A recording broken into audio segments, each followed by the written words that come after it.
Shoutout po sa lahat ng Team EDSI out there. Kumusta? So, grabe pati na ba naman iyon ay napansin.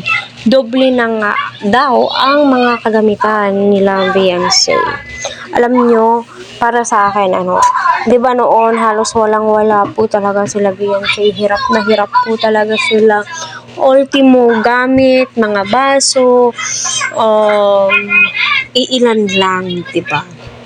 So ngayon, yung ginawa po ng mga sponsors, at para sa akin, deserve po nila yan, ibinigay ng kusang loob ng mga sponsors. Kung ano man po yung mga nakikita po natin, alam po natin na pinapahalagahan po nila iyon. At alam po natin na ipinagkaloob po ng mga sponsors sa kanila iyon kasi alam po nila at alam po ng sponsors na deserve po ng Team EDSI or ni VNC ang lahat ng mga material na bagay. Yung material na bagay, andyan lang yan po eh. Pero kahit nga sabihin po natin, uy, ang daming ka pong blessings na VNC, uy, ang dami nang natatanggap ng ganito, ganyan. Pero, yung ugaling meron po sila, never pong nagbago. Yun at yun pa rin po yung ugaling meron sila.